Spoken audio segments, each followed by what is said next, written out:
Hello investors, మీ దగ్గరికి ఒక marketing person వచ్చి, సార్ మా యొక్క ప్రాజెక్ట్ చూడండి, మీరు ప్లాట్ని బుక్ చేసుకోండి అని మీకు చెప్పినప్పుడు మీరు రిజెక్ట్ చేస్తున్నారా? సో ఒక్కసారి రిజెక్ట్ చేసే ముందు అతను చెప్పింది మీ గురించా, మీ భవిష్యత్తు ఆయన చెప్పిన మాట విని మీరు ఇన్వెస్ట్మెంట్ పెడితే ఏ విధంగా ఉంటుంది అనేది. సో ప్రీవియస్ అలా చెప్పిన మార్కెటింగ్ పర్సన్ మాట విని బుక్ చేసుకున్న వాళ్ళు ఇప్పుడు ఎలాంటి లాభాలు పొందుతున్నారో ఒకసారి చెక్ చేసుకుందాం.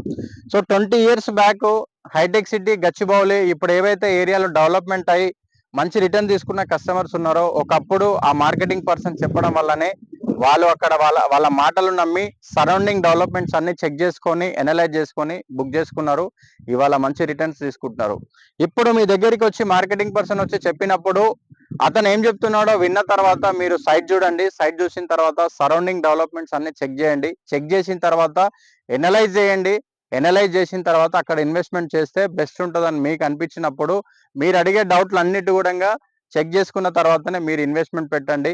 సో మీకు మార్కెటింగ్ పర్సన్ వచ్చి మీకు చెప్తున్నాడంటే అది మీకు 100% మంచి బలమే అవుతుంది తప్ప మీ యొక్క బలహీనత కాదు. సో ఎందుకు ఇది చెప్తున్నానంటే, ఇంతకుముందు ఇన్వెస్ట్మెంట్ పెట్టిన వాళ్ళు ఎలాంటి లాభాలు పొందారో ఇప్పుడు కూడా అదే విధంగా మీరు సైట్ చూసి ఎనలైజ్ చేసుకొని గవర్నమెంట్ అప్రూవల్స్ అన్ని చెక్ చేసుకొని మీరు ఇన్వెస్ట్మెంట్ పెడితే మంచి లాభాలు వస్తాయి. అదేవిధంగా నేను చెప్పేది ఏంటి అంటే, నేను దివి ఇన్ఫ్రా డెవలపర్స్ సిఇఓగా చెప్తున్నాను. సో ఇది ఒక మా యొక్క సైట్ ఓఆర్ఆర్ ఇన్సైడ్ లో గ్రోత్ కార్డర్ జోన్ లో మంచి డెవలప్మెంట్ అవుతున్న ప్లేస్ లో మా యొక్క ప్రాజెక్ట్స్ ఉన్నాయి. సో మీరు ఒకసారి ఫ్యామిలీతో రండి. వచ్చిన తర్వాత సరౌండింగ్ డెవలప్మెంట్స్ అన్ని చెప్పిన తర్వాత మీరు అనలైజ్ చేసుకున్న తర్వాత మీకు నచ్చితేనే మా దగ్గర ప్లాట్ బుక్ చేసుకోండి. సో ఇది 100% మేము best service and best price కూడా మేము ఇవ్వడం జరుగుతుంది. మేము చెప్పడం కాదు, మీరు వచ్చిన తర్వాత చెక్ చేసుకున్న తర్వాతనే మీరు బుక్ చేసుకోండి. Thank you.